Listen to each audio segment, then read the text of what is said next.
Why don't we have Igor finish off the last bit here, and then we can do a bit more Q&A. I don't think we'll have to go into too many details for the rest of these slides, Igor. What do you think?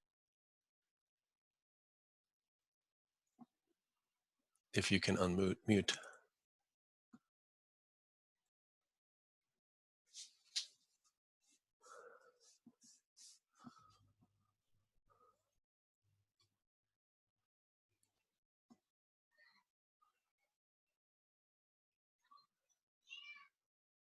Are you there, Igor? He's chatting at least in the window. Oh, sorry. I was talking and I forgotten that my microphone was muted. No problem. Yeah, I was saying that yeah, those slides are kind of self-explanatory, so probably we shouldn't go into many details. Can you turn your video back on so we can see you? Okay, sorry. Okay. Yes. Excellent. Okay. Yeah, just I'm trying to work on 2 computers at the same time, and that's difficult. Not a good idea. Yeah. Most of this, I just wanted to say that most of the stuff I'm using, I'm working on is on different computers. So I thought that I will show something interesting in Panoply, but I don't have my channel on my laptop. So I don't know, maybe tomorrow I'll bring up something. So anyway, I guess, yeah, we already discussed that there are ACC files that model creates. And I don't know, I guess I don't have anything on this computer to show that. So those files have to be post-processed, yes, and these are 2 commands, which most important commands which you have to use when you Igor, you're not sharing slides. Oh, shoot. Sorry.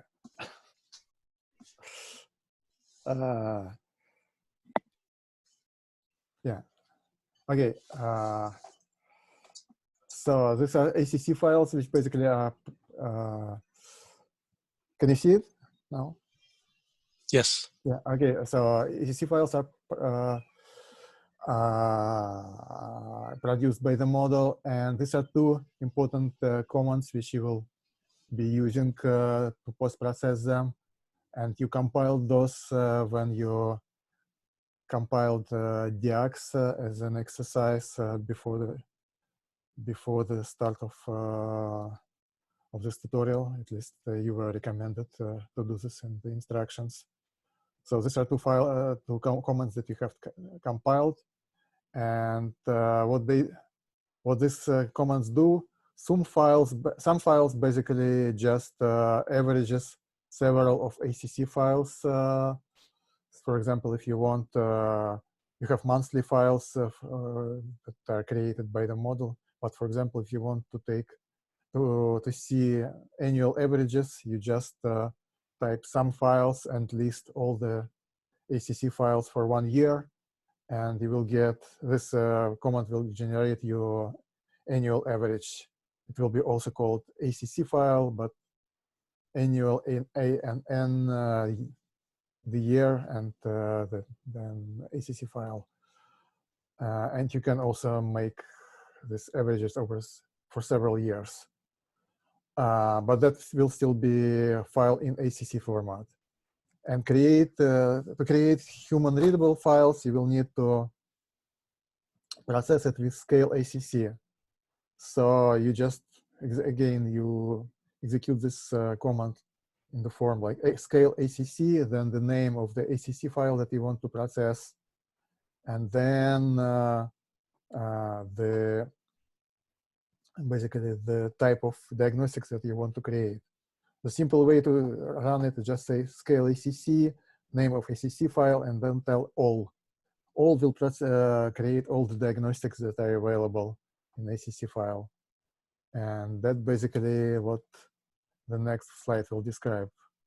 And diff report, since it's mentioned Igor, here, before going to diff report, sorry to interrupt. One word of caution.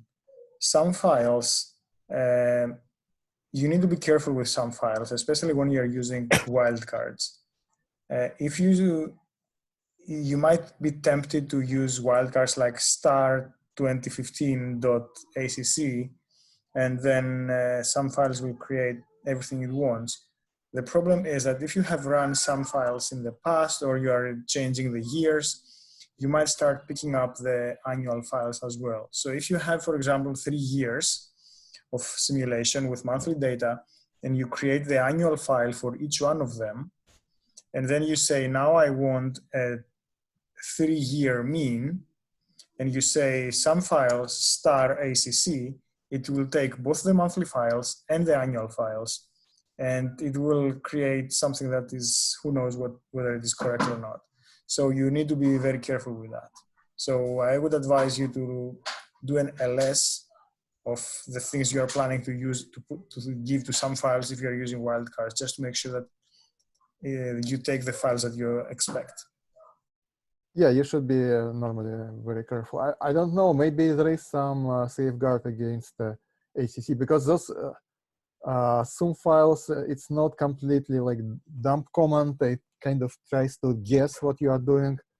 So it could complain if you give it something that it doesn't expect. But yeah, don't rely on it. Basically, you should be very careful to give the list of the files which you really mean to give to this command. It's a very common mistake. That's why I am explicitly okay. saying that. Yeah. I guess personally, this might be just personal preference. I never keep annual ACC files and monthly NC files in the same directory. So that's why I never get such mistake. So I always create subdirectory in my run directories where I do post-processing. So that means that my annual ACC files go to that subdirectory. And I keep all monthly files in the run directory. So they're kind of separate. And it worked very well for me. So I guess I recommend to do the same thing to everybody. Don't mix model output and post-processed files in the same directory. It may be just yes, too messy. So, okay, so yeah, the only thing that remains on this slide is diff report, and this basically the command similar to diff, but for NetCDF files, it's more or less dump command. It just looks at NetCDF files and finds all, I think it finds all multi-dimensional arrays and basically subtracts one from another and checks if there is any difference between them. And if there is, it will print out what they are. Not, I mean, not all the differences, but just the norm of the differences, basically the absolute value and relative value between the maximum absolute value and maximum relative value for each array which is different. So this is usually convenient when you want, for example, to restart identical runs and you're not sure if they are really identical or not. You can just compare ACC files this way. Just do diff report and give it 2 names of the ACC files, or the same thing with RSF files. And the model, if it doesn't produce any output, that would mean that the files are identical. It is safer to do it with the RSF files and not the ACC files, because the RSF files are double precision, exactly as the model is using, but ACC files are single precision. So if there is a tiny small difference, it might get lost in the ACC file. Yes, I mean, to compare model runs, you should compare RSF files. But what I'm saying that basically this command will work on pretty much, I think, any NetCDF file. Yes, any NetCDF, absolutely any. Yeah, which has arrays inside. So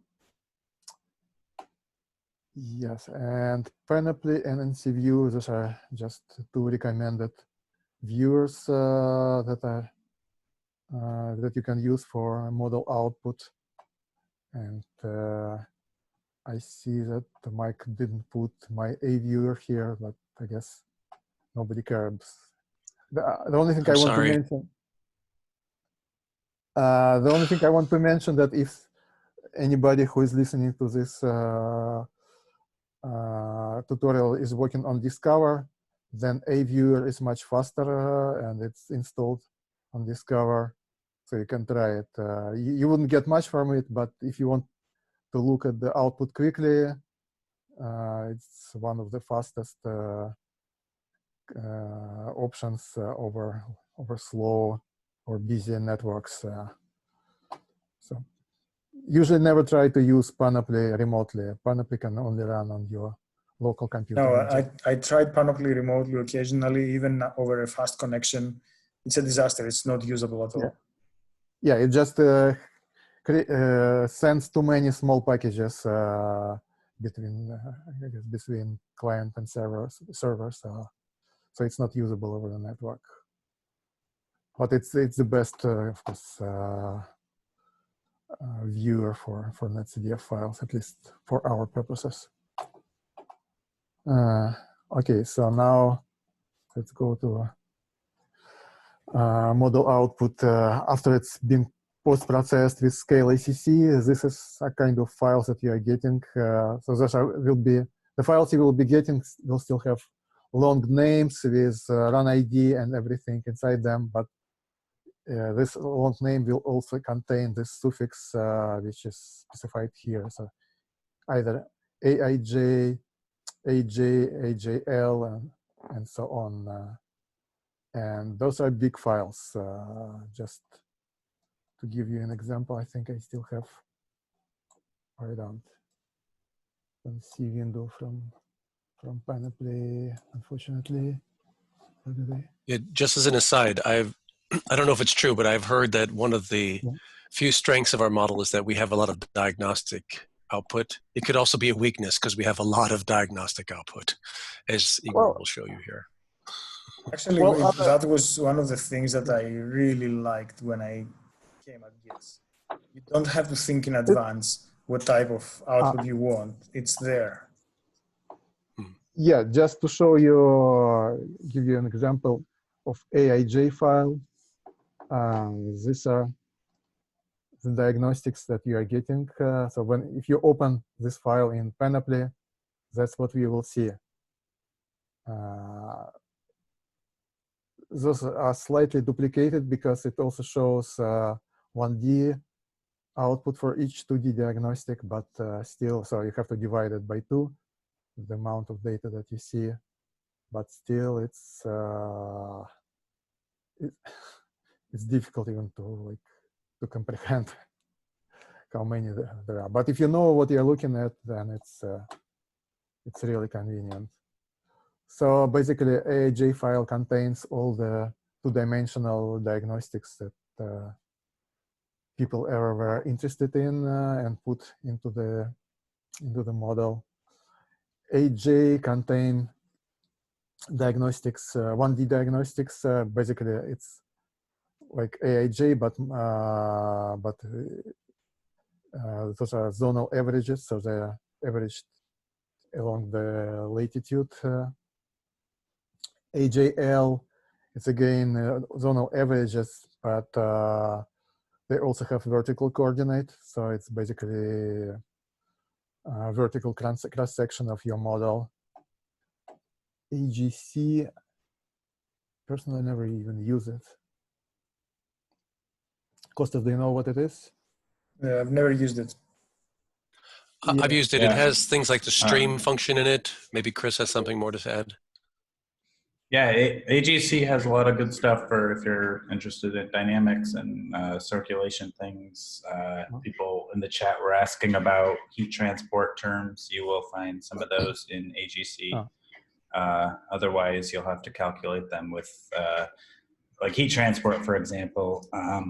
You'd have to either calculate them with various combinations of the wind field and the temperature and the humidity and different things. So. Otherwise, there'll be an AGC. There is kind of a bias toward zonally averaged things if you're interested in like synchronous rotation planets, for example, which have more longitudinal structure, then you might have to start doing your own calculations. based on the AIJ or AIJL fields, but otherwise the meridional heat transport, for example, you'll find those in AGC. Okay. So then there are AIJK and AIJL files, which kind of have mixed similar diagnostics. AIJK actually is supposed to have three-dimensional fields defined on constant pressure levels, and AIJL is supposed to have similar fields but defined on model levels. And as I said, like vertical coordinate is a mixture of constant pressure and sigma levels, for those who know that. And sigma levels are basically the coordinate which follows the topography. So it kind of goes like along. So basically, all the levels are never interrupted. They always have non-zero thickness over the model topography. So that's why they are used at the lower level layers of the model. But when you go high above, you just switch to constant pressure levels, and basically to reach the top, it's more convenient to use constant pressure. So anyway, AIJK are supposed to be interpolated to constant pressure. So you will see when you go down to the surface, you will see holes in the fields, because mountains basically just pierce through those constant pressure layers. In AIJL, you will see that those layers are defined everywhere. But as I said, for some reason, those diagnostics are mixed, and sometimes you will see constant pressure diagnostics in AIJL file and some model layer diagnostics in AIJK file. But it's easy to figure out. I mean, if you just look at the lower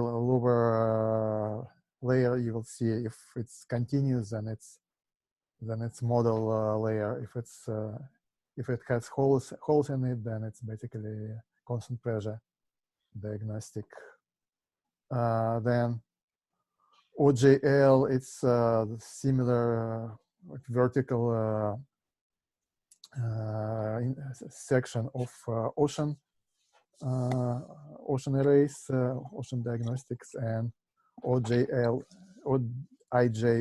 it's again for ocean, it's three-dimensional fields. So that's probably about this. And we have here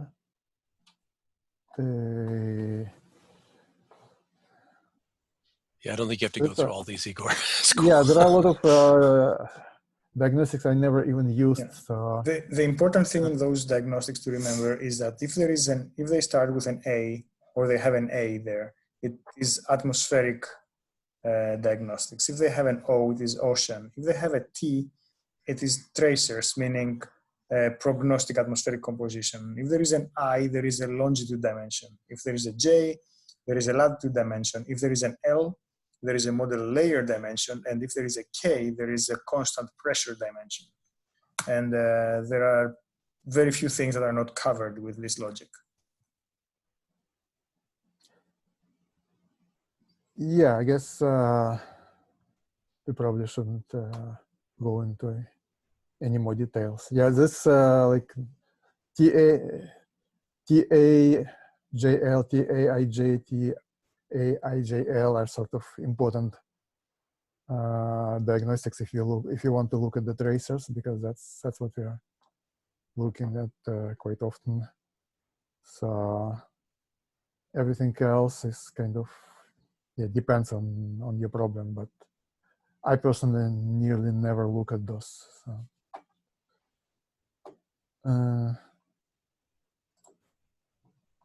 So source code and structure. Well, guess we discussed it already a little. I'm not sure how much you want to go into details. Yeah, DFACC is probably an important file, because that's the file that you will modify if you want to add more diagnostics. But otherwise, I guess we already discussed planet params.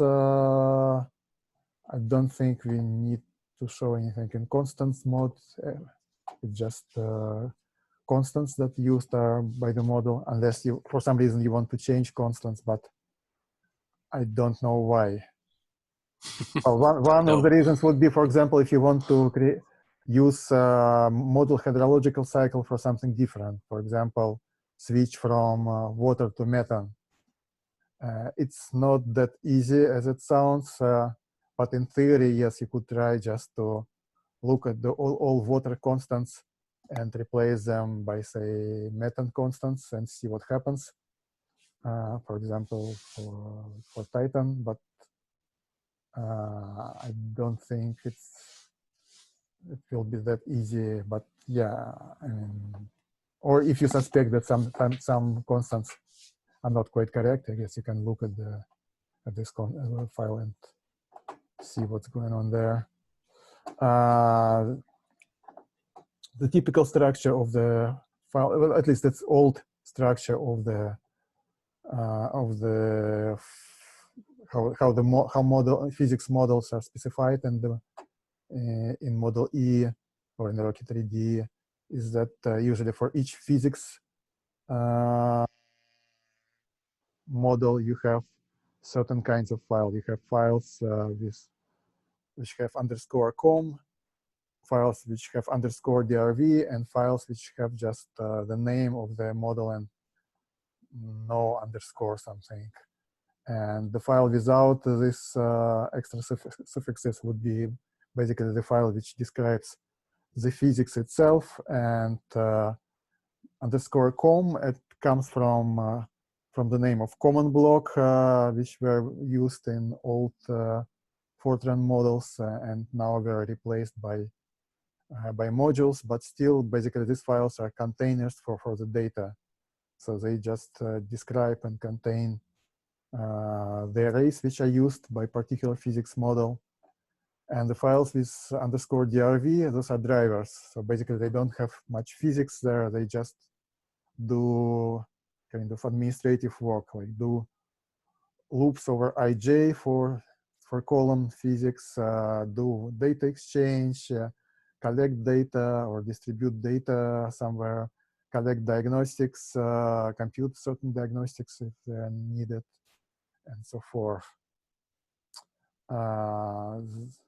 This include run deck ops. I don't know why it's mentioned on this file, but it's important file. That file is created automatically from the CPP options, which are specified at the top of the run deck.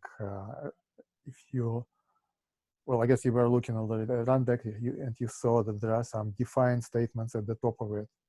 So all those statements basically automatically go to this file when model is computed, when model is compiled. So it is important to include this file if you want to use those CPP options in certain source file. This file is already included in all important, well, it's supposed to be basically in current source code, but if you create your own source code file, it's probably a good idea to start your file with this include statement so that you don't forget to add it later when you want to use any CPP flags from the run deck. So other than that, well, I guess we could look briefly at the FACC file if we still have time.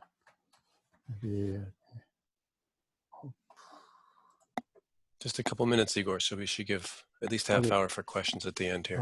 Okay. Oops.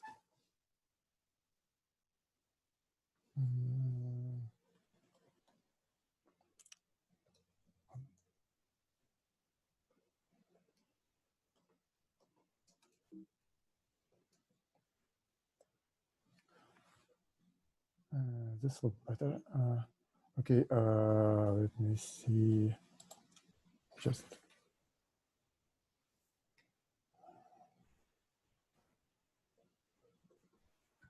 this is just to give you an example. It's a huge file which describes the diagnostics, but basically, whenever you want to create, maybe not this one. Oh, what did I do? Oh, yeah, this one. I say yes. So whenever you want to create a new diagnostic, that will go to those ACC files and then AIJ or similar. You have to create add corresponding section to this def ACC file. So this now I'm looking at this AIJ diagnostics. They all have this index IJ. So basically, you just create section like this. So this is for surface air temperature. And basically what you would do, you will like, it's more or less self-understandable. So you increment the index, so you give your diagnostic specific index name, which is not used yet for anything else. You give it long name, you specify units, you specify short name, which will be, you will see in Panoply. You specify ISURF. This is, I think, how often this diagnostic is accumulated. So basically, just follow the example of similar diagnostic. Usually, you will add diagnostic somewhere where there are already diagnostics to just use the same parameter here that neighboring diagnostics are using. This is scale, which diagnostic will be multiplied by. So if you need to scale this diagnostics, for example, if you want to change units or something, this is the place where you want to do this. And well, this parameter, I guess it's not important. It describes how you want to print it to PRT file. You probably never want to do this. So that's basically what I wanted to say. Yeah, and then you will have to add accumulator for this diagnostic into the real physics source code. But if you are running out of time, I probably will stop here because you probably can look at this during the discussion if people want to, but otherwise, it's probably all I want to say. Oh. Okay. Thanks, Igor. Thanks for covering that material at the end there. Okay, so we have another half hour left. If there are more questions, you can either put them in the chat window, or you can also unmute and talk to us if that's easier for you. But and if not, then we'll end early. So it's up to what people want. Seems like we've answered a lot of questions in the chat window already while Igor was chatting. So there is a lot of discussion about calendar-related stuff and frequency of averaging of diagnostic output. Most of those will be covered tomorrow after having understood how the calendar works at different planets. Yeah, it's complicated. I mean, it's a little tricky indeed.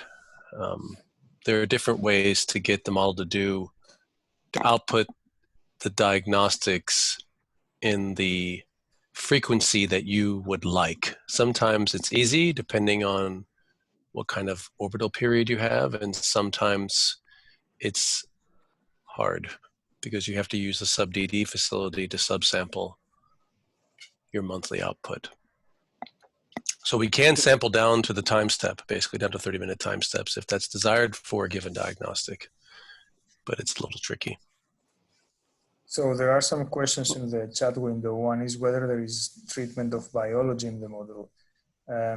So we do have terrestrial biology and some ocean biology, and which is, I don't think it contains absolutely everything we know about biology and what the other very sophisticated models are having, but they have something there.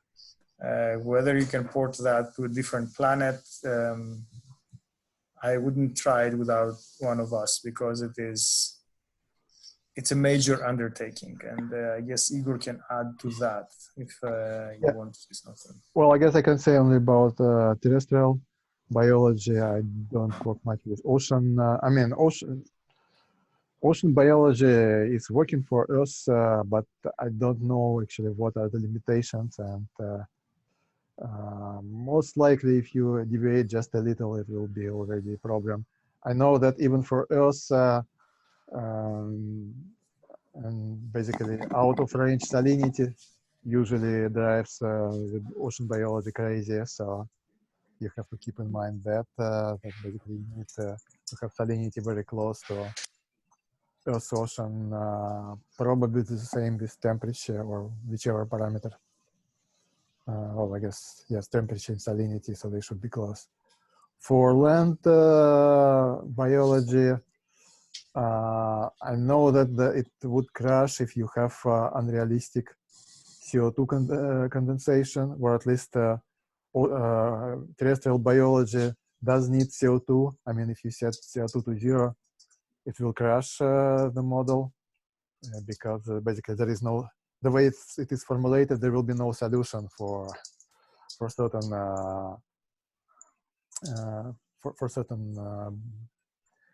biology models inside the terrestrial model. So you have to have some reasonable amount CO2 for plants to have photosynthesis. Yeah, in general, I think that both of those things that you're saying are just demonstrating that you should know the bounds of your model and you should not go out of bounds. Yeah, Absolutely. yeah, but also if you don't have CO2, you cannot expect to have any plants on the planet. Yeah, another question is about the ground soil conditions. Is this something that either Igor or Chris will cover tomorrow? I will be talking about ground hydrology slightly, but the slides are not yet completely finished. So what was the question? Setting up ground soil conditions. How to do that? Yeah, it's probably better to discuss it tomorrow because I will mention it. But pretty much soil conditions is just soil textures. So that's the only thing that we are setting. So there is a file.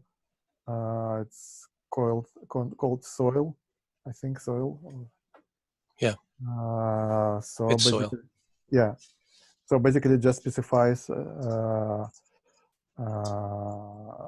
soil textures in there, and that's pretty much, well. It also specifies the local slope which is needed to compute underground runoff. It's kind of like tunable parameter. And that's pretty much what you set up for. Well, there's also the soil IC where you set up how much water vapor or how much moisture you would like in the soil as well. Well, that's also just also initial conditions. Exactly. It's the way how, I mean, it's just one of the ways to put water into the soil, but you don't have to do it that way. You can put all the water into ocean or into lakes and have completely dry soil, and it will still, the model will still equilibrate. It may take thousands of years to do this, but yeah. Exactly.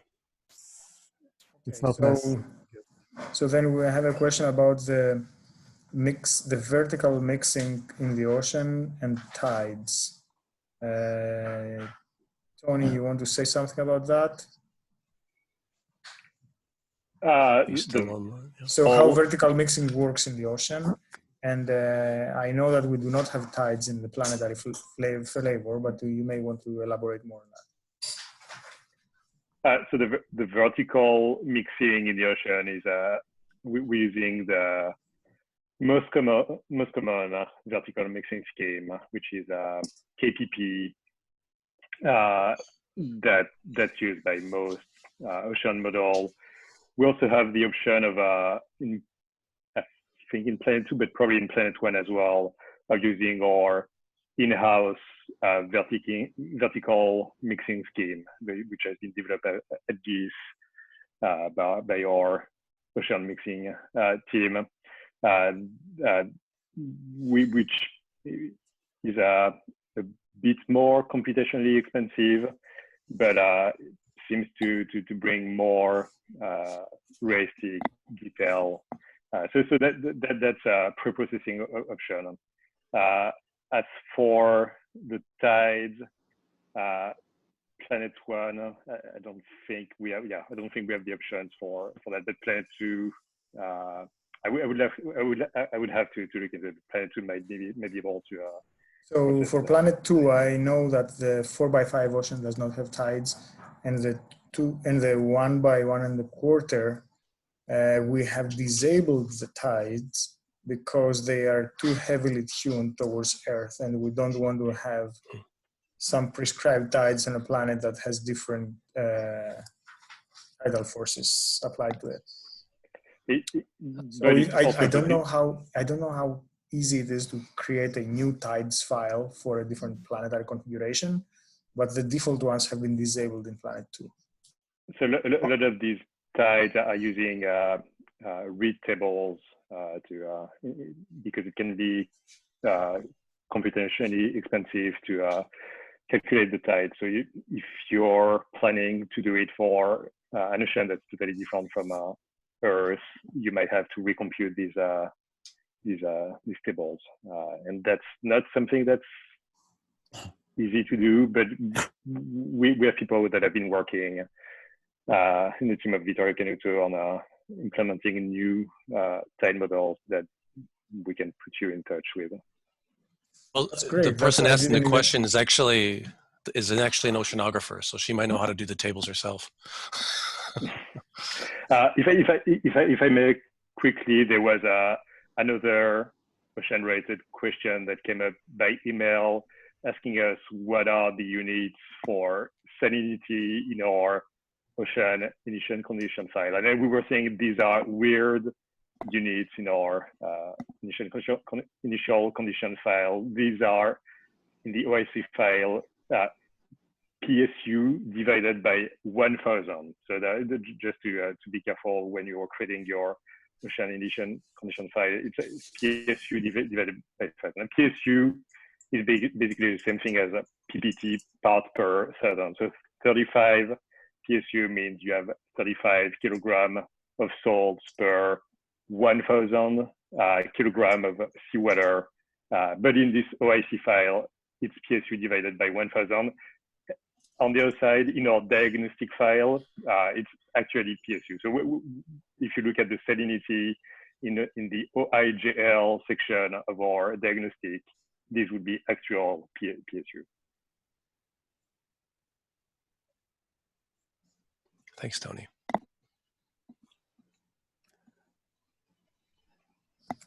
I guess about the Windows empty.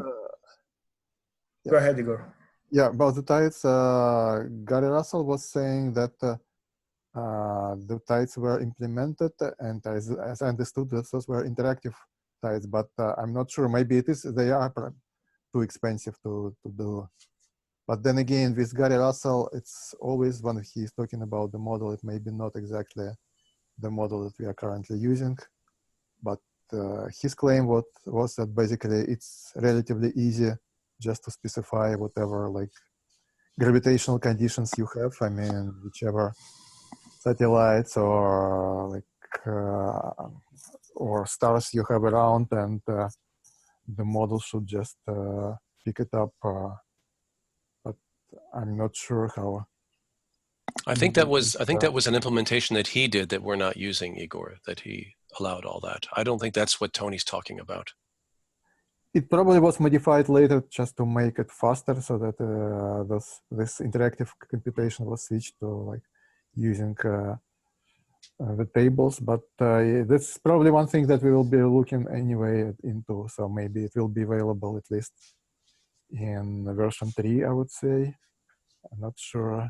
Version 2 will be frozen pretty soon. So if it's not there, we probably don't have time to enable it. Well, Tony can check it out for us, I guess. But as I understand, the code is available and it's probably even compatible with current model, but maybe it's just not enabled because it wasn't needed for Earth.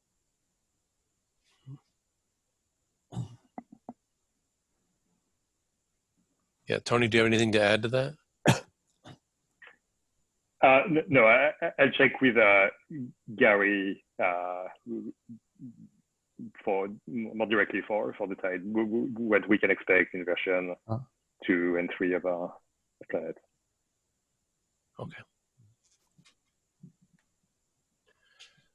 Great. I guess, Rick, yeah, if you want to unmute, that's fine. Go ahead. Oh, great. Thank you.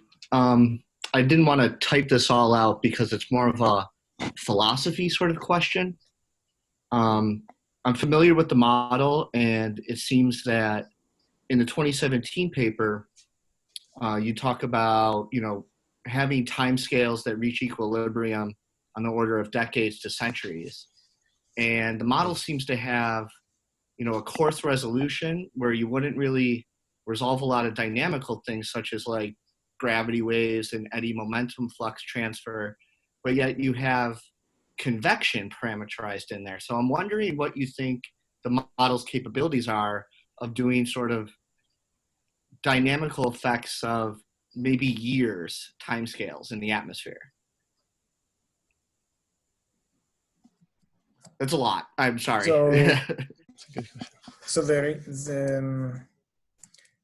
we do have, you mentioned the gravity waves. We do have some parameterization for those. And there are numbers that you can play with them to strengthen or weaken the waves.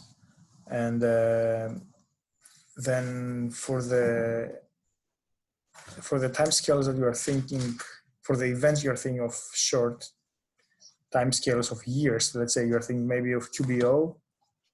QBO or maybe some sort of, different oscillations or, in the upper atmosphere that maybe you could either parameterize or try to resolve some way at a high resolution. Right. So for the QBO, we know that we cannot resolve it in this resolution. We have a spontaneous QBO being formed in our E2.2 version of the model, which is 2 by 2.5 horizontal and the 102 layers, so roughly doubles resolution of what we're having here. That goes up to the mesosphere. And so we know that we need at least something like, the ballpark I think is like 60 layers or so to be able to resolve QBO. No, that's really cool. Thank you. Yeah, I would like to maybe try to do something with some outer planets with Titan and perhaps in Venus to see. Thank you. Well, Venus, with this model, at least modern Venus, not with the dynamical core we have, it's not possible really, unfortunately. We've discussed this for many years and would require a completely different dynamical core. But we have thought about doing Titan for many years, and there are other problems with that as well. We have been working on that also for a few years. So again, you're reaching limitations of the model, thinking about things like that. You also have the shallow atmosphere approximation, which for Titan starts to break down.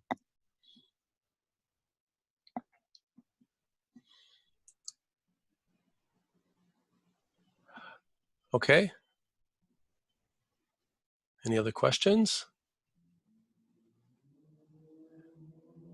I'm sure you'll have more after you've slept on it or had nightmares about it. We'll have more time tomorrow. I thought I could just share the schedule for tomorrow quickly, just so you know what we have planned. Hopefully you can see that. So first thing in the morning, Tom Clooney will talk to us about the calendar. That means how to change things related to rotation rate and orbital period, doing spin orbit resonances and things of that nature. Igor, who you heard talk this afternoon, is going to talk about the ground hydrology scheme, which is quite sophisticated and has a lot of functionality, which you may find useful. And then we will have, just before lunch, Geronimo Villanueva is going to talk about the planetary spectrum generator and how to get post-processed ROCKE-3D output into his software which can generate phase curves, transmission spectra for different instruments, everything. Planetary Spectrum Generator is an extremely sophisticated tool. I have begged Geronimo to please try to go slowly because Geronimo built this thing, and he's brilliant, but he thinks everybody's as brilliant as he is, so he can go a little fast. So luckily we'll be recording this, so you might have to use that to disentangle some of what he says. But it'll be really good. He's a great resource, and he's a really nice guy. So I think that'll be really nice.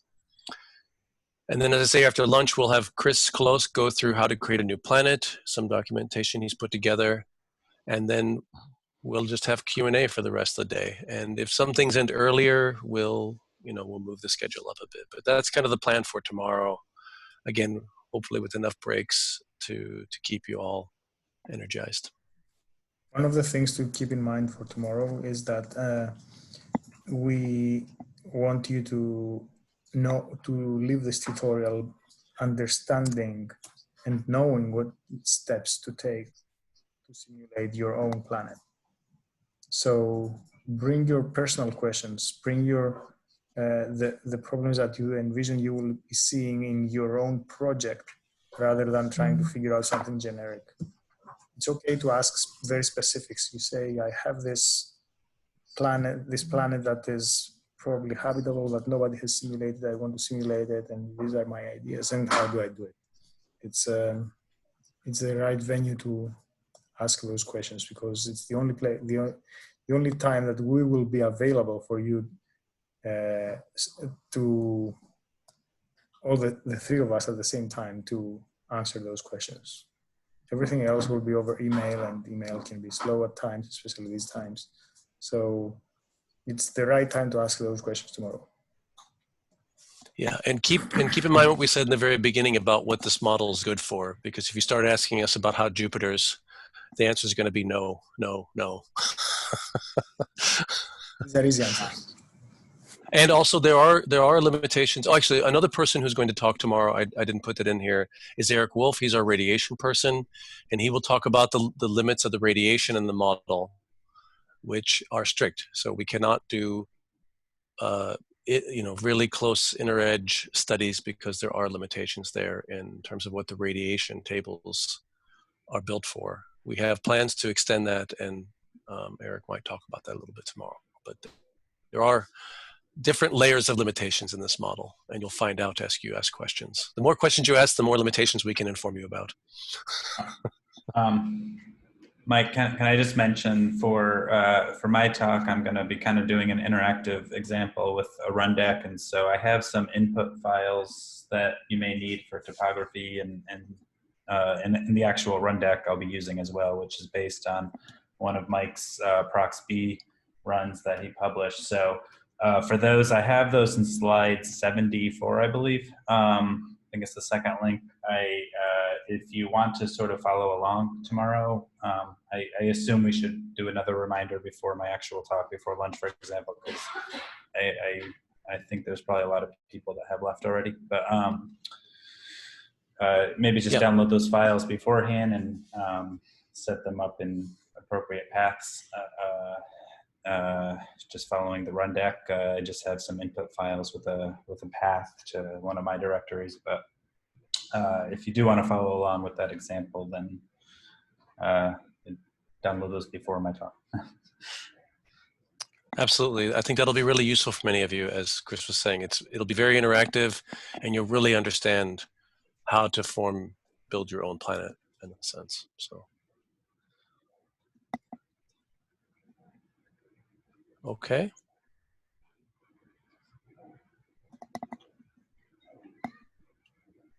Okay. Well, we have 10 minutes left. I guess maybe a few of us can stay on in the chat if there's more to be said. Otherwise, okay. Thank you, Sandra. Thank you, everyone. So we'll start up again tomorrow. Hope you all get a good night's sleep. And yeah, that's it. Yeah. See you tomorrow, guys.